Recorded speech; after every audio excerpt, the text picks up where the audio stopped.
today. Oh, shucks, Rarity. I guess I missed the whole day. I sure am sorry. Me too. Oh, God, she looks like a marshmallow melted into leathery white raisins.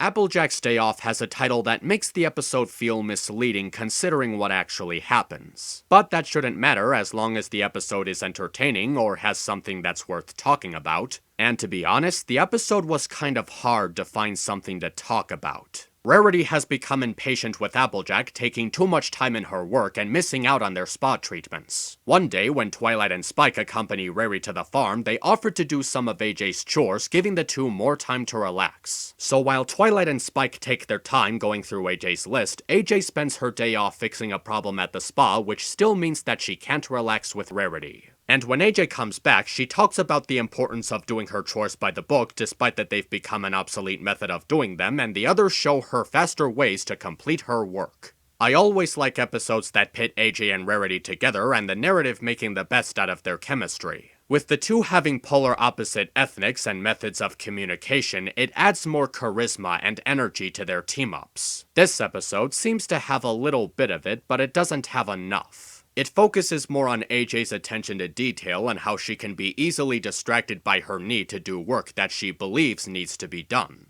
In a sense, it does allow AJ's character to shine as she progressively analyzes what's wrong and what needs to be done to solve the problem. But even if this is keeping in tune with her character, it doesn't give her time to work off of Rarity, which would have made the episode more interesting. The episode also seems to be very slowly paced. A lot of it takes its time with AJ walking around the spa to analyze its problem, which honestly could have been done a lot faster. By the time AJ fixes its problem, the episode is in its last third. At this point, AJ is still working and she still hasn't been able to find time to relax with Rarity, so it doesn't feel like anything has changed. And it's really not a good idea for your story to not show any form of change before its last third. And the rest of the episode is paced in a way that's a lot faster than the first and second act, which ultimately makes the episode's pacing completely uneven. This episode could have been a lot more fun if it showed more of Twilight and Spike's subplot, but because of the episode's uneven pacing, it doesn't allow that. If the episode had been paced more quickly, we could have seen more of Twilight and Spike being annoyed with unnecessarily following the list, which would have given them more sympathy, or given more effective meaning to the conclusion that the narrative goes for. Despite this, what I really like about the episode is its more relaxing tone. It does have slow pacing, but it also has this sense of just kicking back and taking a break from all the more fun and exciting things that have been happening this season. There's something about the atmosphere of the spa that just makes it feel calm and tame and a pleasant place to kill some time. And even the time on the farm is done in a way that's smooth and welcoming that makes the episode something that you can just sit to and take a load off your mind. It really felt like a simple slice of life scenario that perfectly fit with the theme of the show's overall style. I suppose if there would be an episode where it wasn't ruined by slow pacing, this would be the one.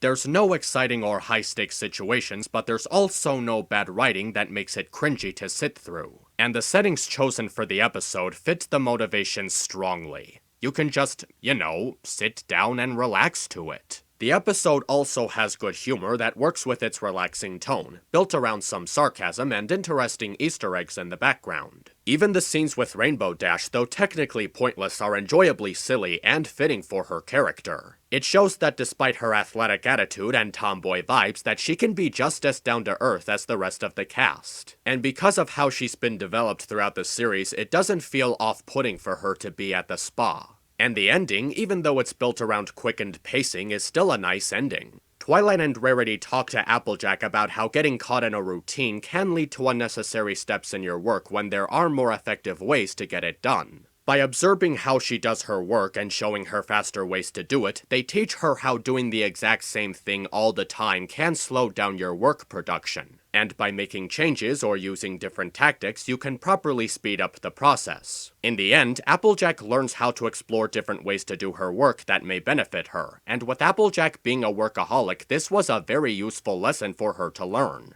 I admit that this was a hard episode for me to decide on at first. Given its pacing problems and lack of exciting things, you'd probably assume that I didn't like it. But I still liked it for its ending and its laid-back nature that I can easily sit down and relax to. Applejack's Day Off isn't as energetic as other episodes, but I don't think it was supposed to be energetic. It just needed to be something that people can sit down and relax to without feeling annoyed or aggravated. It just might be an episode that I'll be seeing again sometime soon. MisAnthro Pony, over and out. Always join us. That is, if you don't mind suffering through one or two frou-frou treatments. I suppose I could take it. You know, for you ponies.